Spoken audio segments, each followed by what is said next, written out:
integrated MBA program.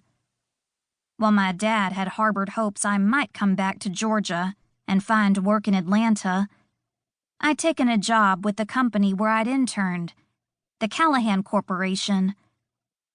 I made it home for Sunday dinner at least once a month, even though my parents and sister teasingly called me a Yankee. Speaking of work, I eyed my phone. It was 5 minutes until my alarm went off. In spite of my scheduled wake-up time not having come yet, I'd already been awake for an hour. Staring up at the ceiling, I'd gone over in my mind exactly what I planned to say when the job was formally offered to me. My own version of an Academy Award acceptance speech. I wanted to appear humble, yet at the same time highlight the reasons I'd been chosen. Remember how I said I hate bragging? Anyway, I'd even gone so far as to practice it in front of the mirror the previous night, to analyze not just my word choices, but also my facial expressions. It's probably right about now you're thinking I'm a wee bit of a perfectionist. The phrase control freak might be flashing like neon in your mind. And trust me, I get it.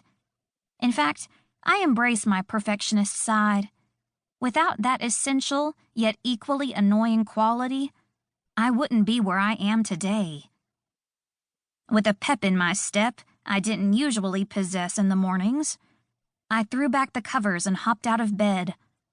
My dog, Danny, popped one eye open and gave me a disapproving look for disturbing her sleep. Once I got into the bathroom, I flipped on my iHome.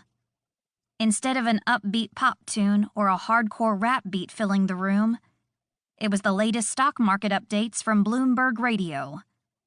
Perfectionist, remember? I like to get a feel for the markets first thing.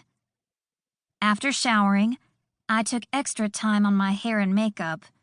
Most days, I went for a look that was natural but still utilized all the tools in my arsenal, including eyeliner, mascara, and lipstick. Since I was knocking on 30's door, I couldn't quite get away with what I had in my early 20s.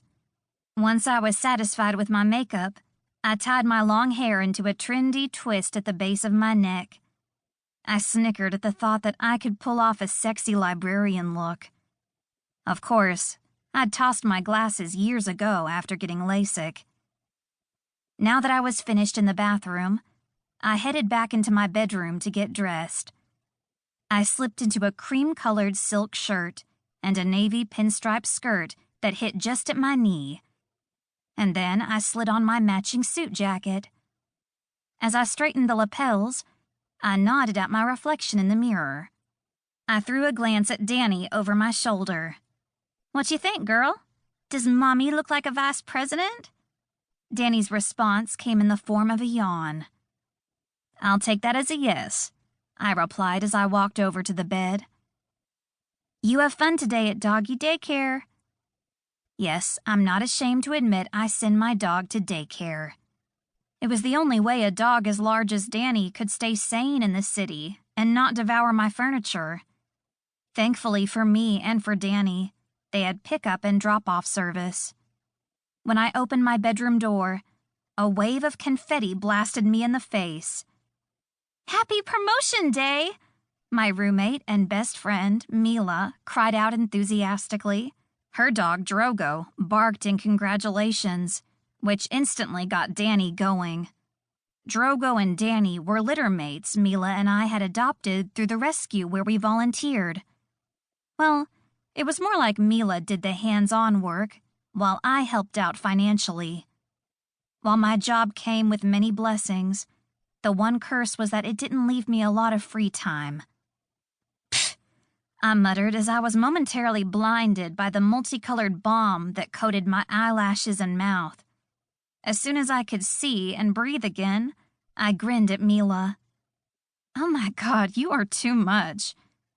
"But you love me anyway," she countered.